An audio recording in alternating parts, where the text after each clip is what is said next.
Welcome back to Schoolhouse Cracked. With me, as always, is Mr. Brett Derrickson, and I am Dr. Marcus Motor Chandler. Be sure to like us on Facebook, subscribe to our podcast, and hit that subscribe button on YouTube. For those of you that have tuned in for our previous episodes, thanks for joining us, and thanks for the feedback. Like all good educators, we took that feedback in stride and realized we had to improve our audio quality, had to improve our video quality. So thank you for that feedback. I'm really excited to bring you a new and exciting episode today regarding teacher shortage and teacher turnover, which we're seeing nationwide right now. Not only in our local state of Colorado, but across the country, and in many cases in other countries as well. Yeah, Dr. Motor Chandler and I see the world through different lenses, and that includes education. But sometimes we tend to agree with each other. So if we've got ideas that aren't working for your teachers, families, kids, reach out and challenge our thinking.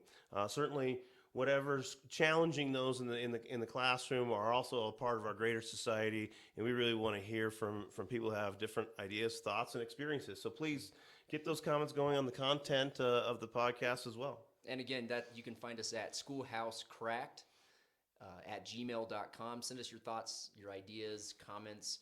So as always, we're going to start with some tales from the trenches. But again, in the vein of this week's episode around teacher shortage and teacher turnover, Brett, I know we were talking the other day about kind of some of the things we've both been seeing in our schools and in our colleagues and friends we have in schools across the country.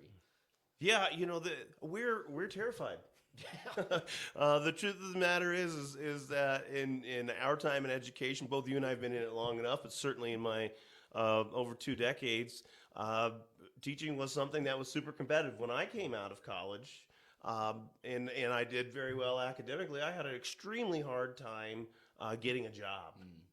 The truth of the matter is I was a coach, I was highly qualified, and I took a long-term substitute position, which then turned into a job offer, which was an INR contract intended to not return for my second year. So I really had to work my way into the profession. Now we're about ready to run out into the street and put people in a white van and drive them to our school. I hate to make such a callous joke about it, Marcus, but the point of the matter is that we're really trying to advance what we offer kids in their education, their opportunities, and that means we're looking for experts. And right now, we're having a hard time finding people across the country and in our region as well. And we live in one of the best places in the world. So yeah, absolutely. I know we talked about this I think a week ago, and there was an article in our local newspaper and our local news organizations. But the biggest school district in our region, and by all accounts for other districts in the country, not as large as Dallas Independent or Chicago, which is a single school district, but again, the biggest school district in our region with 5 high schools and a variety of alternative high schools as well. To give you some context, in the middle of April, I believe, had 364 positions posted that have been posted the majority of the school year. And obviously that's everything from support staff, custodians, assistant coaches, but all the way up to like AP science teachers.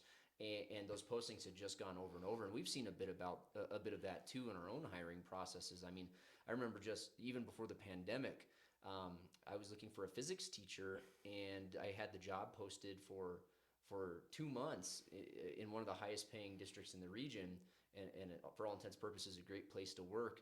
And I had 5 applicants, and of those applicants, only 2 of them had science degrees. And of those 2, it was in life sciences. And for those of you in the science fields, and for parents at home, your biology teacher for your student is very differently trained than your physics teacher or even your science teacher, just different educational backgrounds, different lab structures, different curriculum. And so it was really a challenge, and I happened to find a great second career guy from the military who was willing to do that. And that's really challenging, but we're seeing a lot more of that kind of everywhere. And I know you're in a hiring mode right now, and during the summer you even had some summer movement. yeah, absolutely. I mean, just to be really crystal clear about it, it's July 6th. Yeah. And, at my own children's school in the school district that Dr. Moore Chandler speaking about. We're talking about a school district that is highlighted across the internet. And my wife, as a realtor, people who are coming in say they want to go to this school district. We're really We want to talking. move into that district. Yeah. Yes, we're talking about a prime place to live in the United States of America, and there's no shortcut around it. At my kids' school, though, they have 3 English teachers to hire on July 6th. Pretty concerned about how that's going to affect my kids. They have 2 math teachers they have to hire, and my son is signed up for American Sign Language, and that job has been posted for 6 weeks. It goes back to a fun little story. We joke about it, but you and I have, together as colleagues, began and lived through this process of teacher shortage. I remember Multiple cycles of teacher shortages. Yeah. right, and we were at a high school that offered German and should offer German, and the reason is that we have a high military population. And a lot of our kids actually have parents that have immigrated from Germany, and they've definitely lived in Germany and learned the language. And as military kids, offering German at our school is a way of honoring diversity and culture and their actual heritage. Well, do you remember how many candidates we had to hire a German teacher? And it was Did we luck out? we had one applicant, and it was actually a stellar candidate. It wasn't. Well, I think we're remembering it in hindsight. Yeah. The young man is still there, and Yeah. he's a phenomenal teacher. But the truth is he came in his dad's suit. It's a classic story like you've seen on television. Swimming in the suit, fresh Swimming out of in the college. suit. Yeah. He no facial hair and didn't look like he was any older than our sophomores. And he spoke German and he was kind. Yeah. And that got him a job. Boom, Turns out he's a wonderful teacher. But folks, that's what we're talking about. When we talk about AP Physics or we talk about German, everybody who's in education knows that those are positions we call hard to fill. But when a high school, like I speak about in my neighborhood, where homes are approximately $800,000 in average value, let's be clear, and we're looking for 3 English teachers on July 6th, we've got a teacher shortage.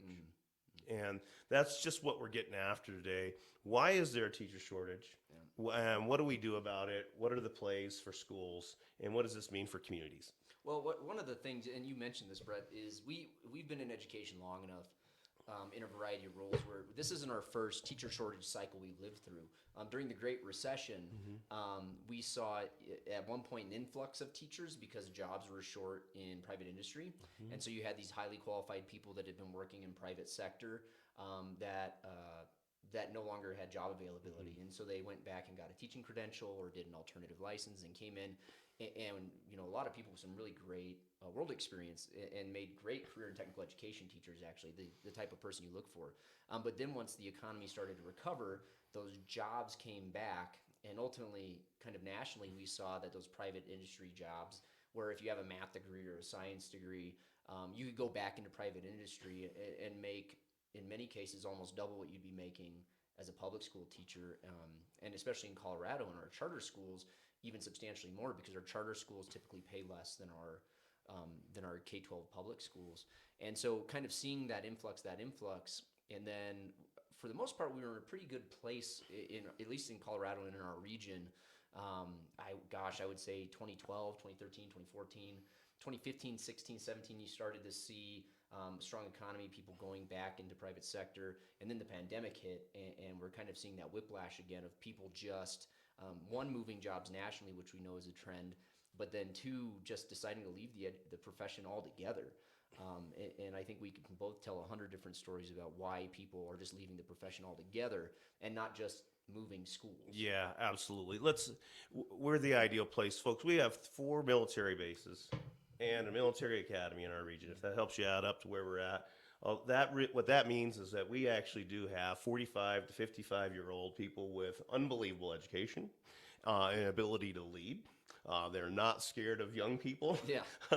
We have troops to teachers and alternative licenses. We have a large university to push out young people who are interested in teaching professions. But what we've seen is an absolute nosedive prior to COVID, where we can't even go to job fairs in our own state and fill our positions. At one time, I was told at a conference, so I don't want to cite it too clearly, but that one school district in the Denver area If you just took the teaching vacancies that they had, couldn't be filled by the number of graduates in all of the universities In the entire state. in the Yeah. entire state. That's amazing. Yeah. So what's going on? What happened to a two-teacher family and living in a nice middle-class neighborhood, and summer's off. Let's be totally clear. It's summer right now, and it's It's why we're recording a podcast in the summer. it's 2 o'clock in the afternoon. I have gone for a walk with my wife, had several cups of coffee, worked out. It's a beautiful profession to have built-in breaks. It's a noble profession, and we're proud of what we do. And I was when I was 22 years old. I was when I was 40 years old. And now that I'm older than that and trying to hire teachers, I feel a bit like I'm selling what people are about to do for 30 years in order to get them in. Why, in your experience as a principal and in your experience as a guidance counselor, and now as you have left the K through 12 school system to the university, what's going on? Well, it's a timely question, actually, because I left the high school principalship actually 2 years ago today. Actually, that wasn't planned. I just remembered in my head it was July 6th. Happy anniversary! Yeah, happy anniversary to your anniversary. And to be honest, I loved the job. It was a lot of hours, but I loved the job. It was meaningful work. I loved the kids. I loved the staff. I loved the community. And I ended up leaving for personally because of my own leadership, because of the leader I had at the time.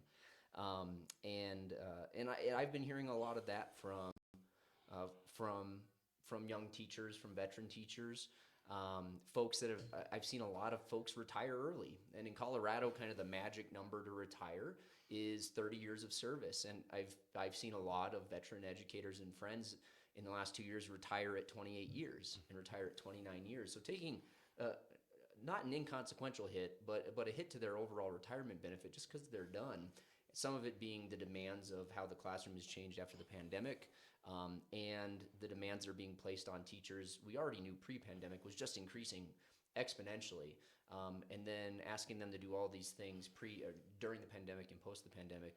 But one of the common themes I'm seeing in listening to veteran educators and young educators who are just leaving the profession altogether, retiring, is leadership, and not just like necessarily the building principal.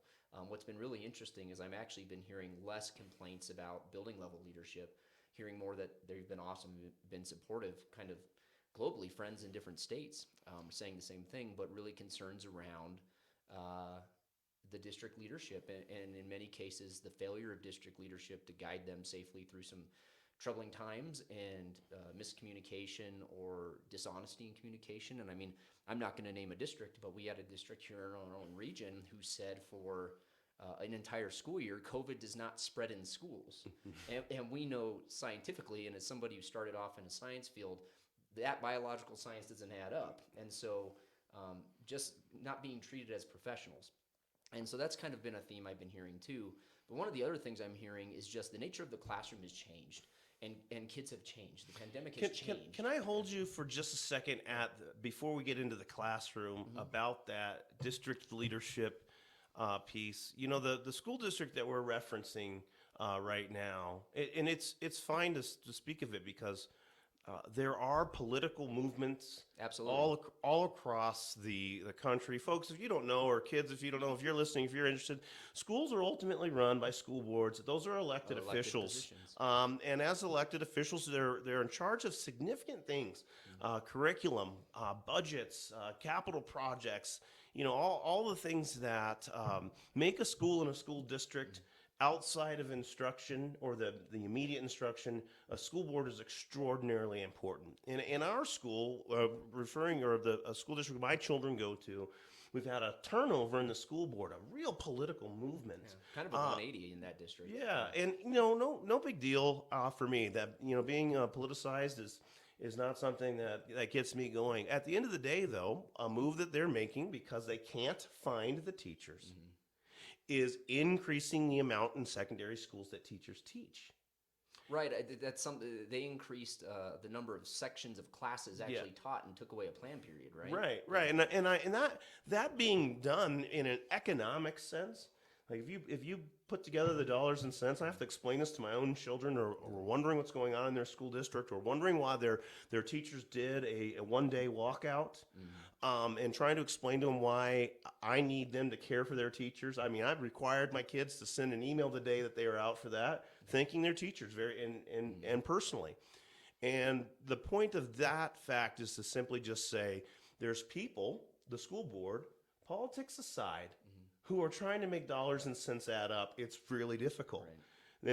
And they're part of that is being able to have healthy salaries for teachers, but also have the teachers. They knew back when this happened that they were going to have 260 positions still to hire this summer, and they need teachers to teach more. But what's not known to the school district is that when you have a teacher who's a coach or an assistant coach and teaches 3 or 4 classes, maybe a mixture of some higher level classes and a mixture of some more challenging classes, that we've now begun to ask our teachers to do too much. Yeah. And I've heard you say this, and I've heard some other folks say something very similar, is it's your plate analogy is, I can't take anything off your plate. All I can try to do is make your plate bigger, meaning like we have to allocate time where we can. And I feel as administrators for the last several years, we've always been talking out of both sides of our mouth. Like, we want to value your time, we want to value your time. But because we have less people, we're having to ask fewer people to do more. Yeah. And just pragmatically, we know many people just in the last several years, both pre-pandemic and post-pandemic, who just looked pragmatically at the situation and said, okay, I'm a teacher that's been in my school district for 8 years. So I'm still relatively young in my career, but I'm making okay money. But I've been asked, instead of teaching, AP US history and AP government and geography and coaching, now I'm also being asked to have a 4th prep, lose a plan period. I can go international, make more money, only teach 1 or 2 preps, and my school calendar is less and my school day shorter, and my own children will get free tuition at the school I'm teaching at. That could be an international baccalaureate school, a well-known international school. And so we've known several people that just pragmatically, even if they haven't left education, they've left American education. Folks, I'll just say it straight out. I did that. My wife and I did as well. I went to China and you went to Laos. Yeah. We lived in the Democratic Republic of Laos. Yeah. And we saved an entire teacher's salary, and we came back and bought a home that we would never be able to buy as teachers, and we got refreshed as teachers. I'm just going to say it, folks, teaching kids that were, because of their own backgrounds, extraordinarily motivated to learn. It was very difficult to keep up with their level of commitment and intelligence. That was the biggest problem. I don't think we had a disciplined system. We didn't have discipline. No. We did have to deal, of course, with academic misconduct and different things. But right now, we're asking our teachers to deal with academic misconduct, classroom management, and social emotional needs of almost all students. Oh yes, we discuss suicide. We discuss school safety. The things that we talked about in prior episodes are part of this teacher shortage. Who wants to walk into a school and worry about if they or their students are safe? At the same time, you're worried about making sure they have career pathways and that they leave for post-secondary education and they're ready, or that your school has an excellent reputation and people want to come to your school district from your neighborhood or even outside your neighborhood. What we're talking about are pressures that impact whether or not teachers feel thrilled and excited and joyful about the career. And we're starting to see now an actual crisis. This is not a joke. We're talking about a crisis in the profession. Are public schools going to survive? Or are they just going to be playpens for the daily economy? Yeah, absolutely. And that goes back to some of the things I've been hearing from a variety of teachers and even pre-service educators, just nervous about how the classroom has changed. One, from how they experienced it when they were a student themselves, or even how it's changed for some of the students who started their internship or student teacher placement in the middle of the pandemic, and seeing that the needs of students are everything you just mentioned. one of the things I do want to cycle back to around why folks are leaving is a bit of a personal story for me. So like I said, it's been about 2 years since I left the principalship, now working at the university, and I actually received an exit survey, an exit interview request by a third party that's investigating the previous school district I worked for. And so to send an exit survey to staff that left 2 years ago is telling that people are worried because they need to figure out why people are leaving and try to address it. It's a little bit like trying to, put the genie back in the bottle after 2 years, because that's 2 years of staff that have left. But hopefully it may address things long term. But it's one of the things we were talking about the other day over a drink was we're seeing a lot of people retire, and that also includes like veteran principals. And in our state, we've had the largest number of secondary administration postings in the last 12 months that we have in the last decade. And it's because folks are retiring. Or typically when you're an administrator, you've got enough years of service that you can transition out of public education. But the secondary consequence of that, is that you're then needing to move up other educators to backfill those positions. And in many cases, what I'm seeing, and I know what you're seeing, is we're seeing some very young educators move into administrative roles a couple years sooner than they typically would had we not had this kind of mass retirement, mass resignation at the high end. And then what that does is that creates teacher shortages as well. So you're not only creating teacher shortages from people leaving, you're creating teacher shortages on the other end of the spectrum by promoting so many people to fill those leadership roles a little quicker than typical. And then that has a transitory effect in a young, less experienced administrator now overseeing new educators as well. And when you're trying to learn the job, it's hard to always truly focus on your team, on your teachers, and I'm guilty of that myself. Yeah, and I'll explain that in a very, very real situation. But I do want to say, if people are listening, if you're still tuned in, this is a community problem. If people aren't interested in working in your schools, or if they're not interested, if you're not happy and excited about the school district or schools that you have, that is a community problem to solve. And when we have a nationwide teacher shortage, it's not, schools are trying to solve their own problems, but it is a reflection of our culture and our community. What's wrong if we don't want people, or if people aren't excited to do this job? What's wrong in medical care when there's a shortage in medical personnel and employees? What people who don't want to work the night shift? If you get sick right now, they're experiencing as well. It's difficult to get great care at 10 p.m. if you're sick. That's something I've experienced recently. Yeah. So what is it about our community, and our communities need to address and get on board with? Like, folks, I'll just call it out. What are you doing to be excited about your school? Do you go to the Friday night football games? Do you tell teachers thank you as much as you tell teachers what your kid needs? But the point is to your example, we have an administrative position open at our school. We're going to be interviewing it for next week. In this particular case, I'm not concerned at all. We have 20 candidates right now. I know 12 of them. I would hire 3 of them. We're going to be okay. The problem is that we have 6 teachers applying for the job from within our school. So why do 6 teachers want to move up into a position of disciplining students? Well, if I were to guess, classroom level burnout, desire for a higher salary, and what I would say from personal experience is a misunderstanding that the role is less stressful. Exactly. Yeah. And I don't care about their misperception, Marcus. I care about the fact that 4 really great teachers, teachers are ready to leave the classroom. Right. Yeah. And they're the most important people. If I'm just going to say it straight out, and everybody's going to get a fair shot, we have really great hiring processes in education to make sure that they're ethical and that the processes are fulfilled and watched.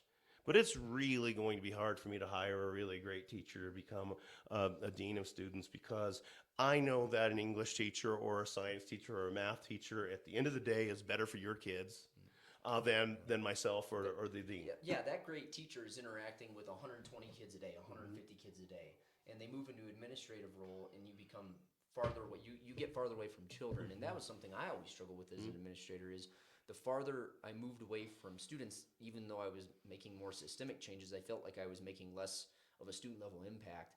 And so you're absolutely right. As these folks are looking to move up into these positions, and inevitably, what's gonna result is you're gonna lose a great teacher. Fortunately, you're keeping them in education, but now the task is finding somebody to replace them, and that's based off the applicant pool. I'll have the final word on that. We've got to wrap it up. My sons and my daughter know that I love teaching and I love coaching.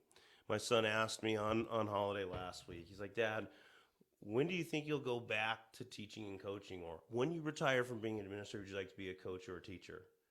And I said, absolutely, I've never been happier. I have to tell you, though, honestly, son, I'm not sure I could teach anymore. And he's like, why? You're great with kids. I'm like, because it's so hard. Because we ask teachers to do It so is. much. Yeah, It absolutely. is. And I'm not. I don't use the plate analogy because, as you know, my motto is clarity is kindness. But I absolutely do tell people I'm going to need them to do more. If we're going to provide for our students, the teachers, the team that we have, is going to have to do some Mighty Ducks kind of stuff. I'm getting really worn out on asking my teaching staff to be the Mighty Ducks every day. Yeah, every single day. Yeah. So, well, it's kind of going to be an ongoing topic for us because we know this isn't going away anytime soon. And when we're not enrolling students in our teacher education preparation programs for the undergraduate classes, if we're not enrolling them as freshmen this fall, we're going to see that problem in 4 years. Yeah. And so there's not enrollment in teacher education programs is down right now for incoming freshmen nationwide. And we know we're not going to see that impact in a classroom for another 4 years. So this isn't something that's going to be resolved once we kind of phase out of the pandemic. This is going to be something that's going to be a generational issue for us in public education. And so in our follow-up episode, we're going to be talking about teacher recruitment. How do you get those good people in, knowing we have to fill those positions? And then teacher retention. Once you've got somebody great, how do you keep them? And so that's something I know we spent a lot of time talking about over the years, and it's something kind of always at the back of our minds. So Absolutely. And I say families, tune in. Moms, dads, if you have kids or you're planning on having kids, if you own a home or if you're renting a home or you care about your community, that episode is for you because it's a community issue. It's an American cultural issue as well. And I can't wait to share a story about a teaching couple that I met in Ireland on holiday when we went to teacher retention. But what I can tell you is that we got to step up and make sure our kids have the brightest, most enthusiastic, most caring people in front of them.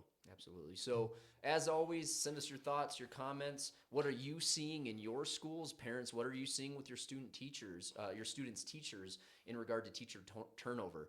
Send us your thoughts at schoolhousecracked@gmail.com. Like and subscribe to us on YouTube, and be sure to download the podcasts on all the variety of podcast platforms. Thank you again for tuning in to Schoolhouse Cracked. As always, with me was Mr. Brett Derrickson. I'm Dr. Marcus Motor Chandler. We'll see you again in our next episode.